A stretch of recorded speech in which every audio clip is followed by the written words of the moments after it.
And just like that, the Boston Celtics are the team to beat in the East. The Spurs might just be the team to beat in the West. And after all that, Deni Avdija comes back on the court and has a great game. My name is Levi Jacob, and you are watching the Daily Basketball Recap.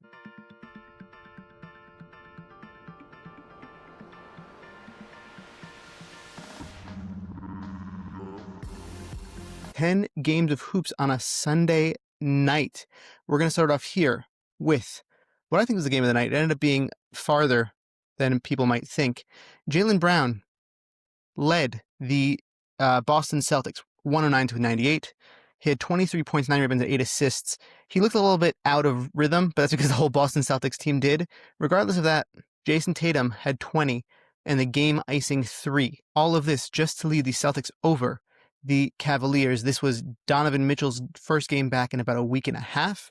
He played excellently. 30 points, 7 rebounds, and 5 assists with 1 steal. James Harden, 19, 4, and 10, but 6 of 16 shots. You could tell that he's feeling that thumb. I believe that the Cavaliers are now 5-2 since James Harden got there. Jason Tatum looks healthy. He just looks healthy, and this is a very scary thing for the rest of the teams in the East. If Jason Tatum again is indeed healthy, Sam Hauser played excellently next to them. Even as far as Derek White, he got less shots but more open shots. He has to just knock them down. Man, Jason Tatum is just the perfect piece on this team next to Jaylen Brown. I think Bill Simmons said it best. It's time to put this discussion to bed. Can they play together? Don't worry about that anymore. We clearly see that they are better together, and the Celtics team is terrifying. they were so good yesterday against the Cavs, and the Cavs had ups and downs, and they were rocking and rolling. Evan Mobley contributed 24 points, 8 rebounds. He was aggressive to start off the game, but it just didn't make a difference. This team is riding high from these vibes that Jason Tatum is giving them, and I just feel like they're going to continue to ride them into the playoffs, and very likely, with their depth and everything going on, these two teams have incredible depth. They aren't going to have any problems, competing in the playoffs. It feels like playoff basketball. Okay, so next, second game of the night, I watched in full. Lakers beat the Knicks 110-97. I put out a message on YouTube yesterday. Would the Knicks right now rather have, Knicks fans, would you rather have the Hornets roster? Would you rather swap rosters with the Hornets? Because I feel like there's a goal to achieve high in this season for the Knicks. It's so abysmal to watch. They're basically the Lakers of the East. Okay? Honestly, very, very honestly, it looks bad. It just looks bad. Towns had 25, 16, and 2. Okay? Brunson had 24, 6, and 7. 7 turnovers, though. 8 of 19 shooting for him, as opposed to Towns was 8 of 17. Okay? OG had 13, still trying to be aggressive, taking 11 shots. Josh Hart looked out of rhythm. Mikal Bridges had 0 points in 27 minutes. Landry Shamet had to get them out of their slump a couple times in this game. Even Diawara wasn't playing how he usually does. This is against this Lakers team that doesn't play. They just don't play good defense. Like, there's almost no excuse. I'm very worried for this Knicks team.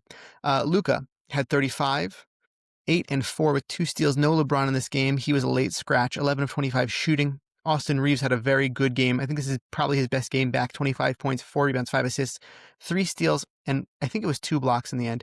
1 turnover on 8 of 16 shooting, 3 of 6 from 3, 6 of 7 from the line. He played 39 minutes. He looked closer to Austin Reeves before the injury and before all that timeout. Rui Hachimura had 13. Luke Kennard had 12. A really, really mixed bag otherwise for this Lakers team. The Knicks are not looking good. And something's got to be done. They got to figure this out. They really got to figure this out because it's very rough right now. And I'm not envious of their position. And I don't think anybody else should be. This is like all the Knicks fans' worst nightmare. This is exactly what they didn't want to happen. Next, the Raptors played the Mavs and destroyed them 122-92. RJ Barrett took over the predominant scoring for this game. He looked like a number 1 option out there tonight against this Mavs team. It's a Mavs team. Cooper Flagg at least was back 17, 8, and 6 for Coop with 2 steals and 3 blocks. Gafford kept up the good games in a row with 21, 11, and a block. But this Mavs team is likely to not make the playoffs. That's the truth. Maybe a play-in spot, but ultimately I don't think so. I really don't think so. Scotty Barnes was operating as a third option tonight. I liked it. I like the look of it. I think if they can replace RJ with another guy who's a bona fide number 1, I really like this team a lot, and I think that they really could be scary. Scotty knew when to pick his spots. He knew when to let other people go ahead.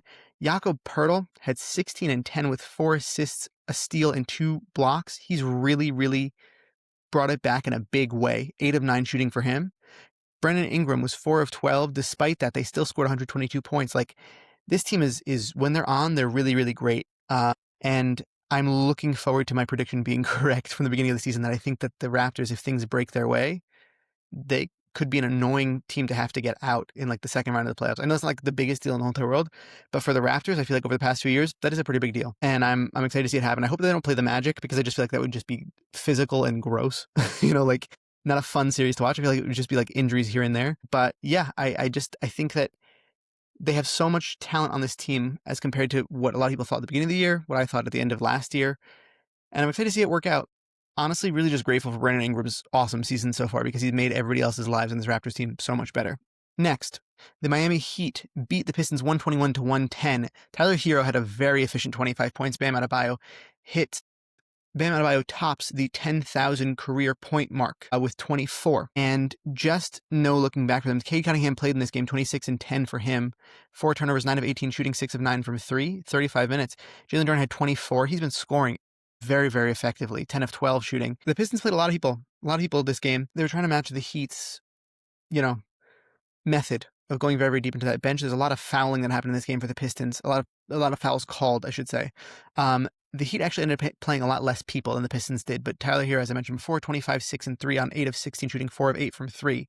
Jaime Jaquez off the bench has been awesome. He should get better considerations for 6 man of the year. 19, 6 and 7 in this game, 6 of 18 shooting, 1 of 8 from 3, but 6 of 6 from the line. So he's really, really, really leveled up his game. Ultimately, this team is looking awesome moving towards the playoffs. I think if all goes well for them in their method of how they play guys, they're going to continue at this pace and probably, try to get a higher playoff seeding, as well as Norm Powell's coming back soon.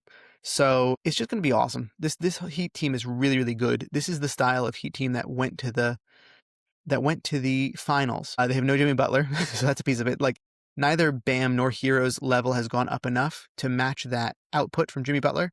They're doing it by committee, and they have a lot of guys who can actually score night to night, and guys who don't. Eric Spoelstra just goes, okay, get off the floor, come sit on the bench, and somebody else go out there and see if they can, have a flamethrower. I'm impressed at a game like this because the Pistons, I really do think are a team to beat, and the Heat beat them bad. Next, the Pelicans played the Wizards. I'm not going to spend too much time on this game. I know none of you really want to hear about it, but very honestly, I love these kinds of games. I love to watch Trae Young. I mentioned this last time that he played. Trae Young and Trae Johnson are going to be night to night whenever they play a highlight reel in and of themselves, just because they both are players like that. I'm not saying that they're winning players necessarily. I think Trae Johnson is more of a winning player than Trae Young is. He might help him develop bad habits, honestly. But just watching those two in tandem is so much fun. And I really thought back to when they traded for Trae that he was going to be the biggest benefactor, and it seems to be that case. Sarr was back in the lineup tonight. Doesn't really matter about the box score because it's the Wizards. They play people weird timing anyways because they're like playing leaky black 31 minutes. I'm not gonna put too much focus on it. Will Riley, another 19 points, by the way. He's gonna be something special one day, I think, in this league. I think he has a very, very good potential to probably score over 25 points a game night to night, at his full potential in this league. 4 points, 5 rebounds, 4 assists for Trey Murphy, a 7 of 14 shooting. Sadiq Bey, 23 and 10. Zion Williamson, 20. This is the most games that he's played in a season, by the way. Next, the Spurs absolutely decimate the Rockets. Victor Wembanyama he's just on another level. He's on another level. I feel like even compared to a lot of the other guys who are at the front running of the MVP conversation, night to night, he's just doing more. Jaylen Brown had a clip that went out, I think yesterday, 2 nights ago, where he was talking about how he thinks that he's the best two-way player in the league, obviously, because it's Jaylen Brown who always talks about that. And then he goes, Wemby's a different story. Like nobody's on the same level as Wemby. He's an alien. We're taking him out of the conversation. I like how everybody always uses the nickname of alien, but he's right. His two-way play is unmatched. Wemby is now baiting people into blocks. He pulls the chair to be like, oh, I'm not going to really commit to try to block the shot. And then he does. And he goes back out as fast as he possibly can to block shots. He's insane. 29-8, 1 assist, 2 steals, and 4 blocks for Wemby. He's absolutely, it's not even a cheat code. He is the cheat himself. He's an incredible, incredible player at such a young age. He does it all. He had 9 of 13 shooting. He hit 2 threes. 9 of 10 at the line. Literally no weaknesses in his game. None. He proved that last game against the Pistons. The time they played against the Pistons before that, Jalen Durham was giving him some problems. He was muscling him up. He was like really, effectively getting through. Didn't matter last time they played against the Pistons. In this game, the Rockets are very physical. Doesn't matter. Wemby is just so skilled. He's so skilled, and I really hope he's a little bit corny at times for sure. I really hope that he stays healthy throughout his career so we can see history in real time. Stephon Castle, Area 51 as they call it, his running mate, 23 points, 5 assists, 7 of 13 shooting. De'Aaron Fox contributed 20 and 10. Very, very nice all around from them. Off the bench, Keldon Johnson had 20. Dylan Harper had 19 points, 2 rebounds, and 6 assists. On the other side of the ball, the Rockets had Amen Thompson with 23. Kevin Durant also had 23. Alperen Şengün, 16, 6, and 3.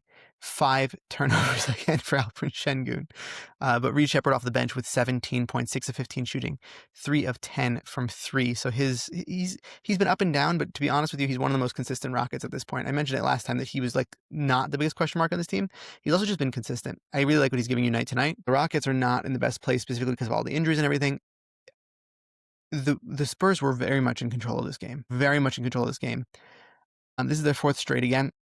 I think that they're going to go on another streak before the season ends, like a substantial streak, because this team is so, it's very, very rare that you get this much skill with this much youth. The Thunder did it last year. Teams that come to mind are the Warriors on their, original run in 2016, and the Thunder, like way back when with James Harden and KD and Russ. Like, it's very, very rare that and they're even younger, by the way, just to be clear. Like SJ was 26 last year.